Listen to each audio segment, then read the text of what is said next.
So can you please explain us about the modern days osteopathy?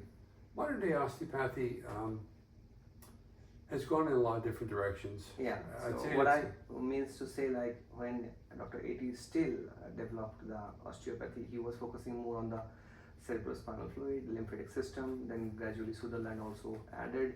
Then he discovered the cranial osteopathy. Then later on, John Appizer also make this cranial osteopathy a bit more famous, which people knows nowadays as CST.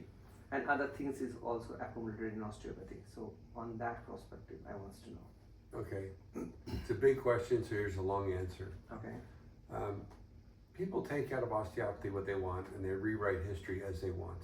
Mm-hmm. So A.T. Still did do mobilizations. He did mobilize joints, what people think of as cracking joints, not the proper term, but everyone understands what that means. Mm-hmm. We know he did things like that. We know he did soft tissue things. He did things that today would be categorized as myofascial techniques, lymphatic techniques, visceral techniques. Only in his day, the seminar world was not there. He taught osteopathy because he believed this was a good alternative, and he saw real human value in healing in what he was doing. And this is a man whose 3 children died from meningitis, and he was still inspired to go on and really gift something. Having said that, what is osteopathy today? It's different things to different people. So the name you mentioned, John Upledger, other names we could mention, lots of names, they've gone in different directions, and these are all good. Osteopathy's grown because of this. It's not just one thing. But people like to rewrite history, and that is that A.T. Still did only this because this is what they're doing. Or no, he did that because that's what I'm doing.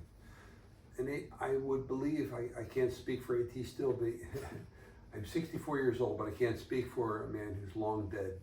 I will just say, this is not a guy who's motivated by seminars, money, or any of that. He did what he did. If you want to watch him do it, hopefully follow in his footsteps. He hoped that good things would happen. What I see today is I feel osteopathy's gone in a very not good direction. It's kind of going backwards. When I was in, I'd say about 20 years ago, maybe 25 years ago, osteopathic schools started going the way of the systems approach. And this became very popular in Europe, it's popular in America.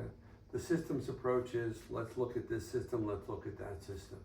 That's a divergence from the body as a unit. It's an absolute divergence from the body as a unit. Okay. So what I see today is either quick and sloppy osteopathy, cracking things, really non-diagnostically, doing things really rough and aggressive. That might work for your healthy, subacute people. If that's the case, I should be able to mobilize things once, twice, 3 times. That should be it.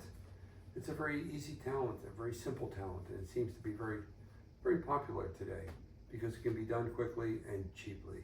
Mm-hmm. And I will just make a statement which you will laugh at, and you know to be true. I can get it.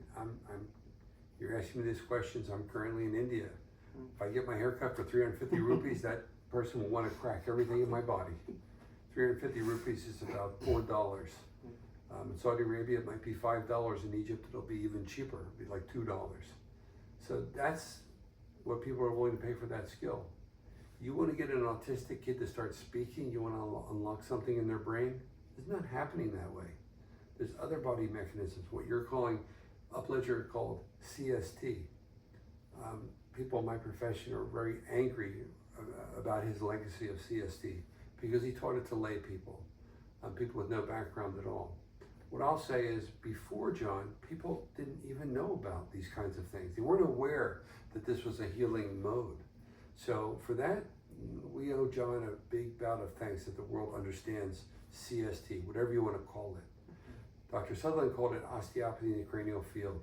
No one in the world knows that name except me and you and 12 other people. So when a patient asks me, do you do CST? Yeah, sure, lay down on the table. Again, if I get a result for them, Dr. Sannett, he's wonderful. I don't, he's a moron. So there's many other tools in osteopathy that, in my opinion, are of much greater value than mobilizing things.